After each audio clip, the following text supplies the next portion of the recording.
Hi there, so this is the final update in my hair transplant journey. So over the last 3 years I've had two hair transplants which were done at the Farjo Institute in the UK, and they've both been unsuccessful. So I'm going to start off by showing you the before and after images so you can get an idea.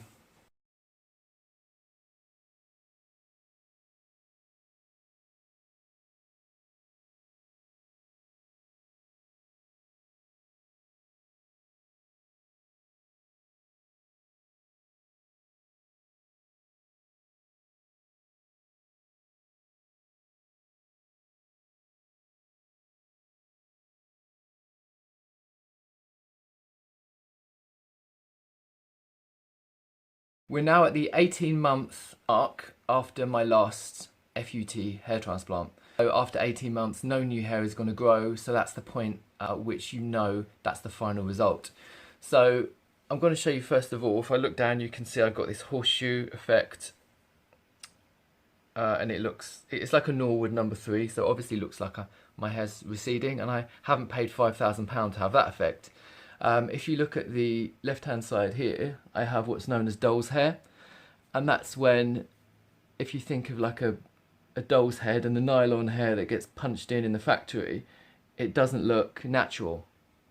On the right hand side, on the other hand, I literally have this kind of wispy fine hair that just sticks out at 90 degrees, and there's hardly, as you can see from the before and after photos, there's not much difference on this side, and I can't do anything with it. So what I'm trying to do now is just style my hair by bringing it forward to cover these receding areas, but as you can see, there's nothing there to do that with. It's so wispy and fine. The other thing is that the back and the sides of my head are covered in these little scars. So I had an FUT and an FUE, so I've got both types of scars, and they've kind of linked up over the back. So if I cut my hair to a number 2, then I've got all these scars. So it's kind of having the scars but not having the results you want. So it's not a nice feeling. It's almost like someone has been experimenting on me like a guinea pig, like practicing their hair transplant techniques when they really don't have a clue. So to give you a brief history, in May 2016 I went to the Farjo Institute and I had an FUE transplant. I paid £5,000 for 1,300 grafts. It was a complete disaster. I had an incompetent surgeon who was called Dr. K, and the first problem is that the operation started at 9 in the morning and it ended at 9 in the evening, so it was way too long, and the grafts were out of my head for too long, so but they're out of my body for 5 hours, so obviously they died, and by the time they were put into the front here, they were dead. So 12 months later, you know, hardly any had survived. So the reason I was told it didn't take is because my hair is curly. Now I know, after much research and much comments from you guys out there, that people with curly or even afro hair can have a successful hair transplant. So that was lies, basically. During the operation, the anaesthetic wasn't working, so I literally felt the tool going in and ripping out the hair grafts. I felt every single bit of pain during that very protracted operation, and as I was flinching with pain, obviously, you could feel everything. The surgeon was literally getting really annoyed and shouting and, saying, "Stop flinching," really unsympathetic to the fact that I could feel everything. So for me, there's a lack of ethics and professionalism, because if you knew my hair was curly, if you obviously know it's taking way too long to do this procedure, and the anaesthetic's not working, the patient's not comfortable, why don't you just stop the procedure? Why don't you just stop and say, "I'm really sorry, but you're in pain, your hair's curly, it's too difficult for me to do, this is not going to be a good result, so it's best we stop here and maybe we can continue another time." But she continued and obviously wasted my time. A year later I had no hair. So as if that wasn't bad enough, a couple of months after the operation my hair went white, so that completely freaked me out. Luckily my natural colour did come back, but it just wasn't nice to go through that. And when I was trying to get some aftercare support from the Farjo Institute, it was very difficult. They didn't answer my voicemails or my emails.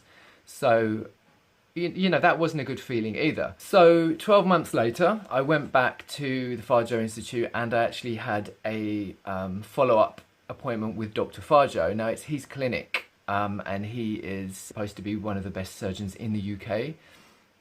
So I met him, I explained, you know, how disappointed I was in the whole procedure.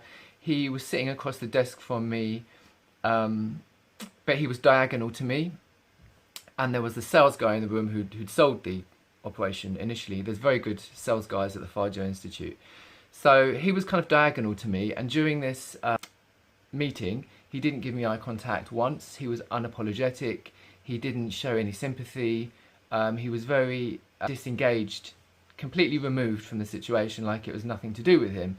At the end of the meeting, the sales guys said, you know, we really want to make you a happy customer. We want to make sure you're happy. We'll do it again for free, or we'll give you, you know, your money back. We want to make sure that you leave here a happy customer. And I really appreciated that sentiment, that at least he was trying to do something.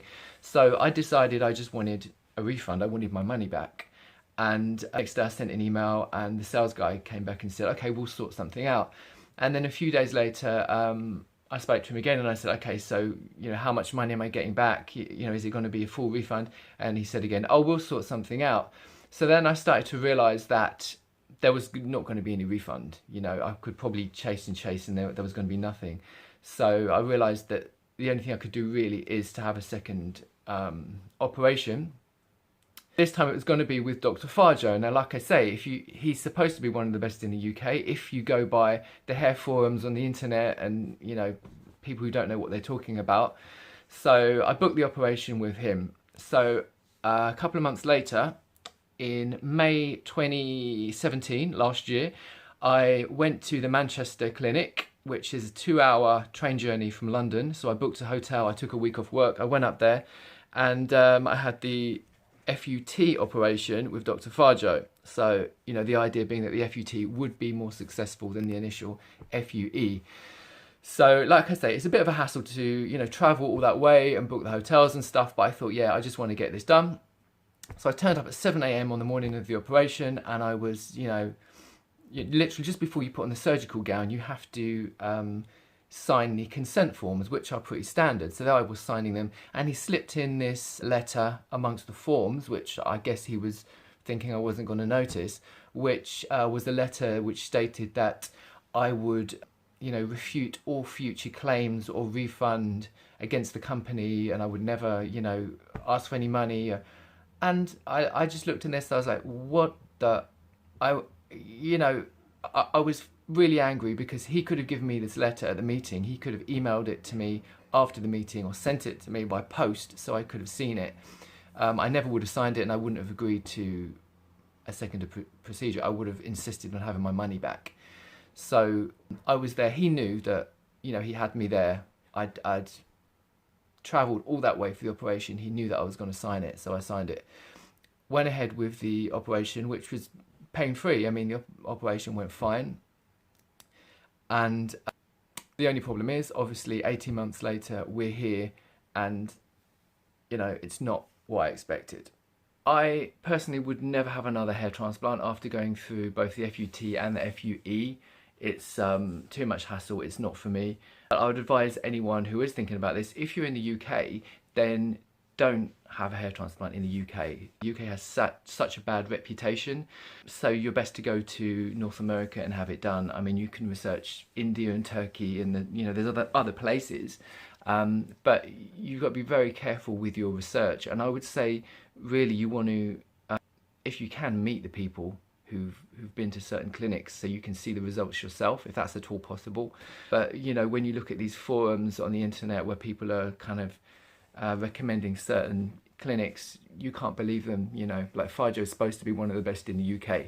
I'm going to post some of the videos that I've made so far about this hair transplant. I've made various diaries, you can check that out. Thanks for all the comments and the support. I'm now going to move on to other subjects. This is an anti-aging channel, so if there's anything you want me to look into or investigate, please let me know. And yeah, please subscribe. Thanks for watching and have a good day.